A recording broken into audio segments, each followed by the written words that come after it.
Hey everyone, I'm Norn Queen Alexis and welcome back to the channel and welcome Kovu. He is hiding behind my shield and chainmail.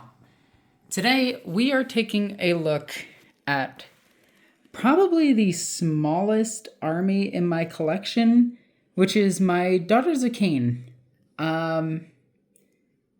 Yeah, my Daughters of Khaine are something. They are an army for a game I do not play because I just do not enjoy it. And it is very unfortunate because these are very, very well painted miniatures that look absolutely incredible.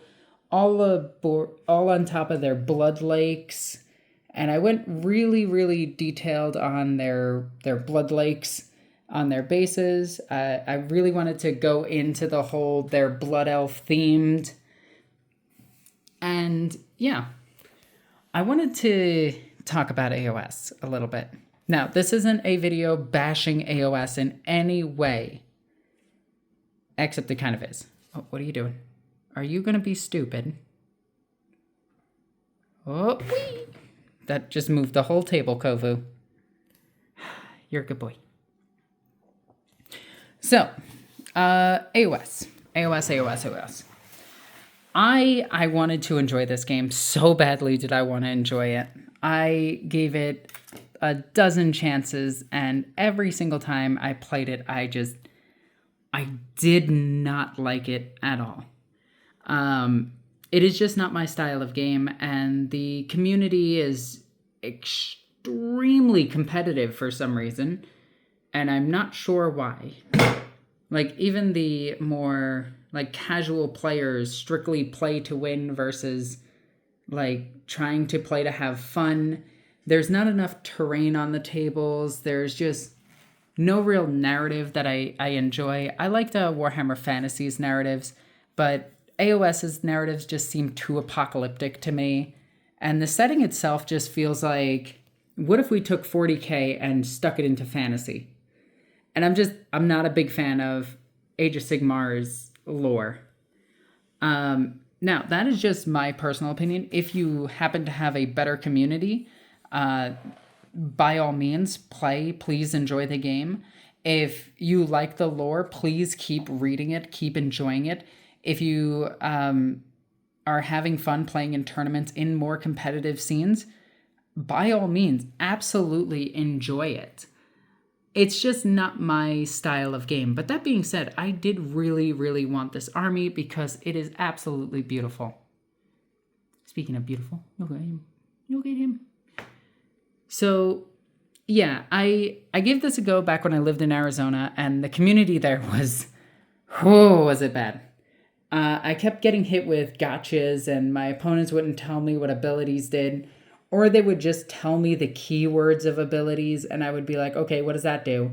And they'd be like, ugh, just learn every single thing forever. And I'm like, well, I don't know everything. I need things explained because I am new to this game. And yeah, it was just a bad community. But overall, like, I'm sure the community here in Iceland is way better. I just have not found the urge to play. I've read the new edition and it still has the thing that bugs me the most in it. Just 2 turns. I know it's a lot harder now. I know it's weird and blah, blah, blah, but I just don't like it. I don't like that terrain doesn't really play a part in the game itself, aside from giving a save. I kind of like the idea of line of sight blocking terrain and the terrain rules of 10th edition and Warhammer Horus Heresy. To me, it's a very line versus line game that doesn't really play into like how Old World plays. I would prefer that, where the terrain is minor at best. Yeah, but again, if you enjoy the game, please keep enjoying the game. So this is a full Daughters of Khaine army. I do have the Blood Elves, but I tend to just use my... For them, I just use Demonettes.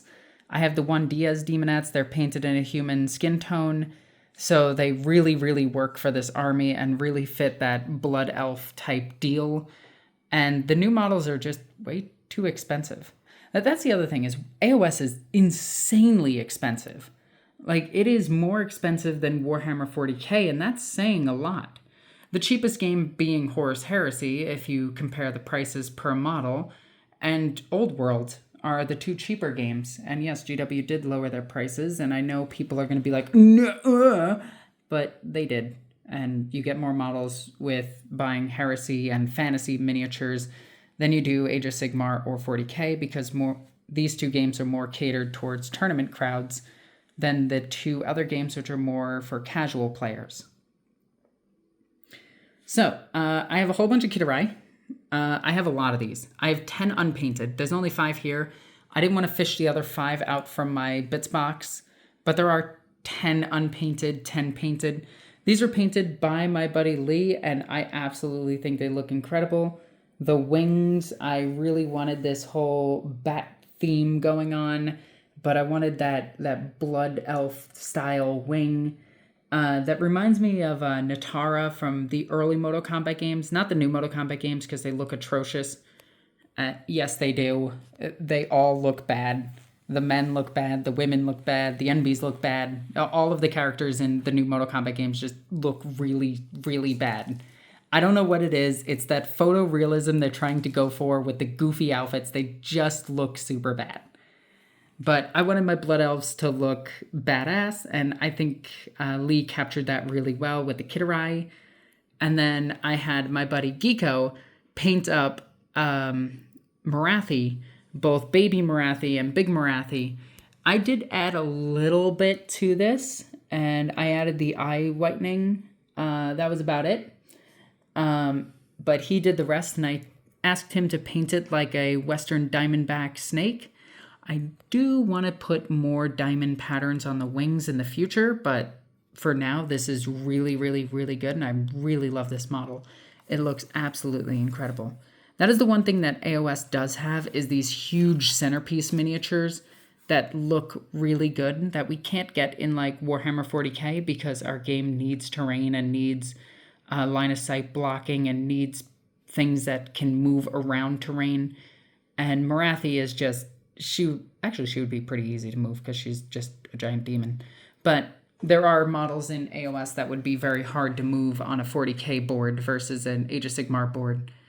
And Age of Sigmar has the ability to have these giant showcase models because of the way and style it's played in.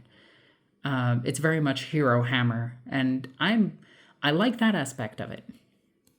I love the miniatures. They look absolutely incredible. I have so many AOS miniatures, and this is mostly for like role-playing games and things of that nature. Like, I use them mostly for D&D, and I wish there was a statistic that showed how much AOS stuff is sold strictly for Dungeons and Dragons and other RPGs, because I bet it's not a significant. I bet it's a significant percentage. I would bet it's like 12 to 20%. That is how crazy I think it is, especially with things like their skirmish games. Those are 100% bought by D&D players and some other players that actually play those games. But I guarantee it's a lot of D&D players. So we have the Bow Snake Ladies. I forget what they're called. I know that that's a Medusa. These are hags. That's something else. Yeah, I forgot the name of these things. I apologize.